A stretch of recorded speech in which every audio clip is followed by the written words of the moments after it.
عاصمة ومرحبا كالعادة بنوتات والأولاد. مرحبا بكم. هذه عجينة، شنو عجينة المملحات قالوا لي. هي عجينة أنا راني مسيسة نعمل بها برشا حاجات. اليوم قررت مني نحط لكم هاكا مكتوبة الروسيت باش ما باهي، والتكنيك هاكم قاعدين تبعوني معناها بشوي بشوي تو تشوفوا.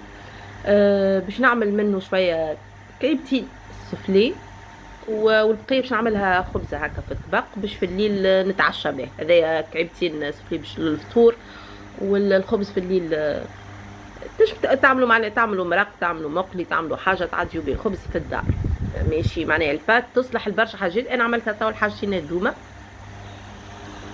أه شنو نص الكمية قال لك عطوكم يا ولادي. تبعوني انا. شوفوا هذاك باكو فارين هكا شفتوه، نحيت منه شوي قلت مشيشي هكا ولا هكا. هاو كان نبقى من نلم خاطر ساعات الحليب هكا مش بالماء راهو بالحليب. ما عرفتش فهمكم، راهو فما فارينة، فما حليب، فما زيت، فما خميرة وسكر وشيشة ملح، والزيت راهو في الاخر جست باش نبسس به من الاخر باهي. الحليب صبيت باكو حليب ايترا، سخنتها في الميكرووند وقلت تو نصب شوي. اخي زرفت يدي وما نقول لكمش، صبيت الباكو الكل توا ورصت لي جبت 100 غرام من باكو اخر. اتاو تشوف هذه راهو انا قاعده نوري فيكم. علاش؟ على خاطر هذا الكوجينه العاديه، الناس العاديين، الناس اللي في الدار، بنوتات، ستات، اي شخص نجم تصير معاه الحكايات هذو. مش نحكي على الناس الاخر خليهم في الاخر. احنا توا انت في الدار شيتي باش تعملي الحاجه هذه، ها شكون تعملي؟ اعملي كونتيتي صغيرونه حبيبتي كي تحبي، ياكلوها كبار صغار. انا عملتها على شهيتها هذيك. علاش؟ دونك هاني قلت لكم زرفت يدي شويه بالحليب، حسيتها ترخفت برشا يا اخي. هاني زدت حكايه 100 غرام 150 غرام فارينه باش فارينه ما تشربش الاولاني. هاني زدت من الماركه هذه.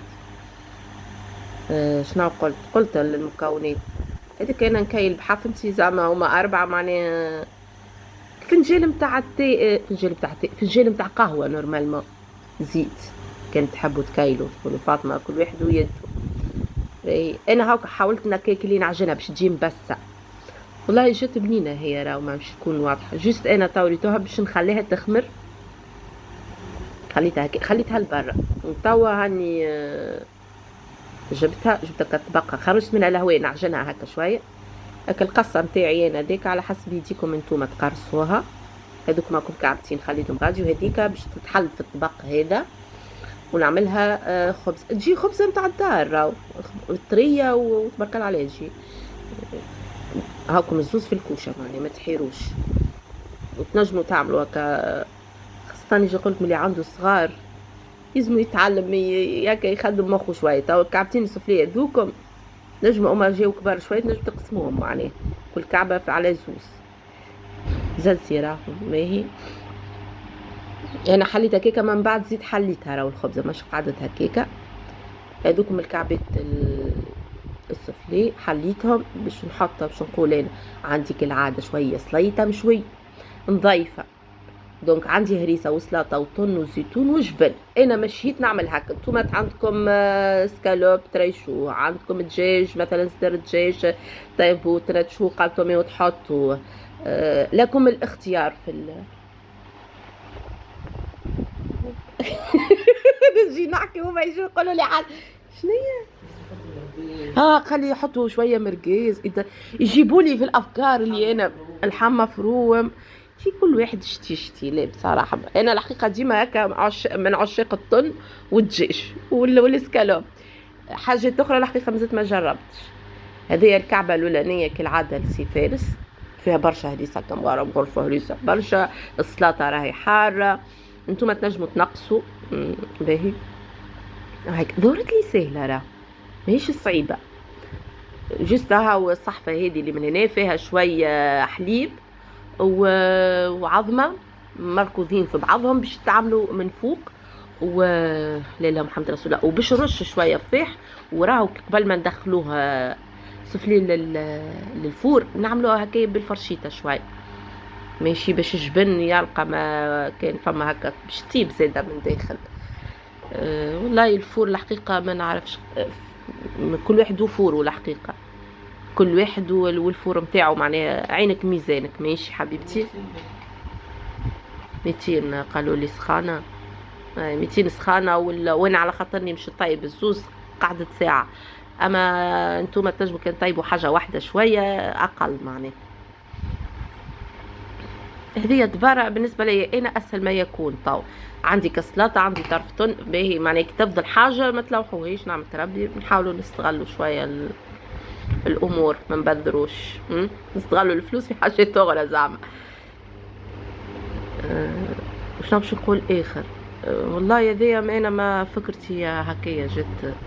نتوما تنجموا هذيك نقمر فيها، قلت له خاطر أنا ما نحبش برشا هريسة، دونك حبيت نقمر الكيكه، قلت لها هاي الكعبه هذه محطوطه الكيكه راهي نتاعي انا، هذايا الفارس، وهذيك المنغاتيكا اللي هو وتوا بالطبيعه ما قصيتش.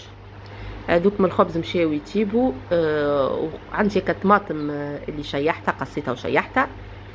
حبيت نعملها كيما نحب نوريكم كيفاش انا نعملها في العاده، اما هاو كنتي صغيرون. هذيك راهو صحفه، وهذاك ماء يغلي، ماء سخون من بعد ما شاحت معناها. باهي هذيك باهي مش فاهم حاجه. انا عصرت نص كعبه قارص، اما انتم تنجموا تحطوا مغرفتين خل، خل ابيض، خل طبيعي. باهي انا الحقيقه ما نحبش الخل بصراحه، نحط القارص. دونك خليتها بعد ما شحت، حطيتها في الماء سخون دقيقتين، ماهوش برشا. برا يا سيدي نسيت باش نجبد، انا مشيت نجري جبت هكا المغرفتين. بالطبيعه ريت هكا الدبوزه هذيك راني غليتها في الماء يغلي، ماء وملح يغلي، ومن بعدها خرجتها تغلي معناها نعقموها الدبوزه اللي باش نحطوا فيها هكا ولا لا. وهذيك من ديله حطيتها في الطبق هذيك باش نخرج الطماطم بعد ما تفقت هكا 6 درايج جاي، نسقطروها مليح ونحطوها غاديكا باش تتنشف. مخلله تتسمى ولا شنو تسمى والله ما نعرف، مصبره هكا قالوا لي. انا راه نطيب بها جاري، طيب تشوفوا كل مره نعمل لكم بها حاجه راهي تجي بنينه. باهي الطريقه نتصور الناس الكل تعرفها، ولكن انا ديما عندي هكا حاجات نقول نوريهم، خاطر كل حد عنده حاجه معناها تقليديه نتاعو، معناها نتاع عائلته، نتاع ولايته، نتاع بلاده. باهي دونك هاو هذايا انا راني قاعده نشف فيها من الماء باش تبدو متفاهمين. وقت طرف الماء السخون اللي حطيناه فيه نوعا ما باش تنحي شويه تولي طريه ولا كيفاه، ماشي حاجه هكا. والله بالصغرى نعملوا فيها هكا، احنا ما نعرفش. دونك دبوزه تفهمنا، فالدبوزه راهي مغليه. باهي هز شويه. شوفوا جبت اكليل وزعتر وحبق. الحبق الحقيقه راهو اخضر عندي، مازلت ما بديتش نشيح، قلت ما ميساش خلينا نحطه، هو يتحط شايح اما ميساش حتى اخضر ميساش. وورقه رند. دونك راهو فاش باش نرقد الطماطم في كليل وزعتر ورند وحبق. الحبق ماذا بينا شيح، وكان ما فماش انتم تعرفوا رواحكم باش طيبوا بها، هذا حكايه شهر شهرين حطوا حبق اخضر ما يضرش. وذاك راهو ديما نقول راهو زيت زيتونه، ما تنجموا تخلطوا زيت زيتونه مع زيت نباتي، ولا نباتي وحده ولا زيت زيتونه وحده، كل واحد ومقدرته، ولا كل واحد شيشتي. الزيت هذاك راه من بعد انا زاده نسرق منه ساعات ونطيب بيه. ماشي باش تعرفوا معناها الزيت هذاك يبدا منكه بنين. هاكا هكيكا راه هو حكايه تجميعه تبدو تاكلوا. لهنا هاكم طابوا مفرشكين هذوكم، وهذيك الخبيزه كيفاش، وهكا دبيبسه نتاع الإثمات. نودكم ومن شاهيكم ان شاء الله يا رب في فيديو اخر. باي باي.